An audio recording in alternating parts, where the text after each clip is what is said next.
बिस्मिल्लाहिर्रहमानिर्रहीम। अस्सलाम वालेकुम नाज़रीन, मैं वहाँ के मेज़बान मुक़द्दस खान और आप देख रहे हैं डीटीएच न्यूज़। नाज़रीन,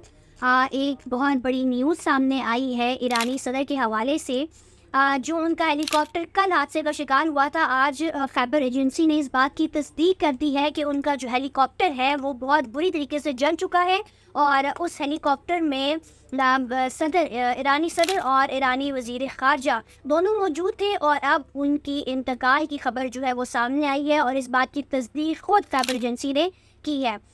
जो ईरानी सदर थे वो अज़रबैजान से वापस आ रहे थे, वहाँ पर उनके कोई डैम की ओपनिंग थी और वो करके वो जब वापस आ रहे थे तो ये हादसा उनको पेश आया और इस हादसे में जो है वो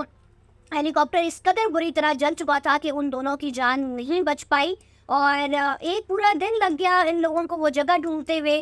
उसके अंदर जो हेलीकॉप्टर्स होते हैं इस तरह के, उसके अंदर ट्रैकर जो है वो लगे होते हैं, बट ट्रैकर जो है उस टाइम काम नहीं कर रहा था और हंगामी सूरत हाल में उस जगह पर लैंडिंग करनी पड़ी जहाँ पर एज सच कोई हेलीपैड या इस तरह की चीज़ें जो हम लैंड नहीं कर पाती। वो एक जंगल था जहाँ पर ये उनकी हंगामी लैंडिंग हुई और फिर इसके साथ साथ सवाल यहाँ पर बहुत सारे ये भी उठते हैं कि अगर जो मौसम था वो इस कदर ख़राब था क्योंकि आपके पास कोई छोटी शख्सियत नहीं है बल्कि आपके जो मुल्क है उसका सदर और वज़ीर ख़ारजा एक हेलीपैड पे ट्रैवल कर रहे हैं, तो आपको मौसम और बाकी सारी जो हालात हैं उनको देखकर उनको ये क्लू देना चाहिए उनको कि आप जो है वो ट्रैवल कर सकते हैं। बट ऐसा नहीं हुआ। अगर मौसम इस कदर ख़राब था और फिर आपने उनको क्यों इजाज़त दी कि वो जो है वो ट्रैवल कर सकते हैं, फिर ऐसी जगह पर क्यों आपने लैंडिंग की जहाँ पर सिर्फ और सिर्फ जंगल है? ऐसी जगह पे क्यों नहीं आप लैंडिंग कर सकी जहाँ पर आपको थोड़ी बहुत जो है वो इमदाद मिल सकती थी? क्योंकि जहाँ पर आपने जंगल में लैंडिंग किया वहाँ पर आप किसी एक ऐसी जगह पे भी लैंडिंग कर सकते थे जहाँ पर आपको कोई फर्स्ट एड पहली जो इमदाद है वो मिल सके या आप जो आपकी सदर है उनकी जान बच सके। फिर इसके साथ साथ जैसे मैंने आपको कहा कि इन हेलीपैड में ट्रैकर भी होता है, तो अचानक से उस वक्त ट्रैकर क्यों काम करना बंद कर गया? फिर मौसम की सूरत हाल के हवाले से उनको आगाह क्यों नहीं किया गया? और फिर अगर उनको इस तरह का मौसम ख़राब था इतना शदीद कि वहाँ पर कुछ दिखाई नहीं दे रहा था, इतनी तेज़ बारिश थी, तो फिर हेलीकॉप्टर को फ्लाई की इजाज़त दी ही क्यों गई? इन सारे सवालात के जवाबात अभी तक स्टिल किसी को नहीं मिले और ये इन्वेस्टिगेशन चल रही है कि ये जो हादसा है ये साजिश थी या ये जनवन कोई हादसा पेश आया है, ये कुदरत की तरफ से कोई हादसा पेश आया है। इसकी इन्वेस्टिगेशन जो है वो खैबर एजेंसी अभी कर रही है। जब ये हादसा पेश आया उसके बाद ही ईरानी फ़ोर्स ने बहुत ज़्यादा जो है उस हेलीकॉप्टर को ढूंढना शुरू कर दिया और आखिरकार आज सुबह ये न्यूज़ सामने आई है कि ईरानी सदर और वज़ीर ख़ारजा जो है वो इंतकाल कर चुके हैं। एक बहुत बड़ी दुख की बात है, बहुत बड़ी न्यूज़ जो है वो ईरान के लोगों के लिए भी है और डेफिनेटली पाकिस्तान के लिए भी है क्योंकि उनके साथ हमारे जो ताल्लुकात हैं वो काफ़ी अच्छे ताल्लुकात हैं। पाकिस्तान में अगर गर्मी के हवाले से बात की जाए तो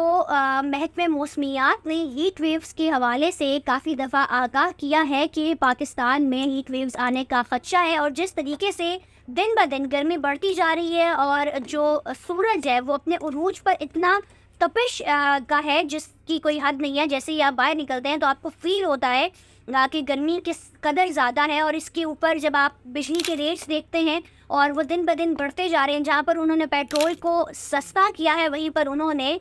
जो है बिजली की कीमतों में इजाफा कर दिया है। तो गरीब आदमी जो है वो ना ही अब पंखे के नीचे बैठ सकता है, उसके पास तो कोई एसी या कूलर तो होता नहीं है, खाली पंखा ही है, ना ही वो पंखे के नीचे बैठ सकता है क्योंकि अगर आप पंखे के नीचे दिन पूरी भी अगर आपने पंखा लगाया हुआ है और आपकी बिजली की जो यूनिट्स हैं वो तेज़ी से बढ़ रही है, इसलिए भी जो गरीब आदमी है वो, मैं हमेशा से अपनी वीडियोस में ये कहती आई हूँ कि गरीब आदमी पाकिस्तान में गरीब तर ही होता जा रहा है, वो कभी अपने बेहतर सिचुएशन की तरफ आ ही नहीं सकता क्योंकि जिस तरीके की महंगाई चल रही है वो किन किन चीज़ों को पूरा करे? वो बिजली की चीज़ों को, बिजली की कीमतों को देखे, वो पेट्रोल की कीमतों को देखे, वो घर में खाने की चीज़ों को देखे, क्योंकि हर एक चीज़ को इस कदर आग लगी हुई है कि गरीब आदमी जो है वो अफोर्ड नहीं कर पा रहा। अगर हम टेम्परेचर के हवाले से बात कर लें तो पेशावर में 38 सेंटीग्रेड, लाहौर में 43, कराची में 35,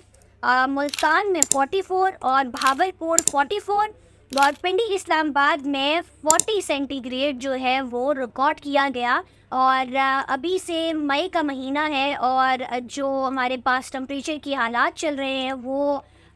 ہمیں بتا رہے ہیں کہ آنے والا جو وقت ہے یا آنے والے جو مہینے ہیں وہ کس قدر گرم ہو سکتے ہیں۔ بڑھتے ہوئے ٹمپریچر کو دیکھتے ہوئے تعلیمی اداروں نے 22 مئی سے چھٹیوں کا اعلان کرنے کا نوٹیفیکیشن جو ہے وہ آج یا کل میں جاری کر دیں گے، اور جو انٹر کے ایگزامز ہیں جو ہونے والے تھے ان کو بھی جو ہے وہ ملتوی کر دیا گیا ہے اس گرمی کی شدت کو دیکھتے ہوئے۔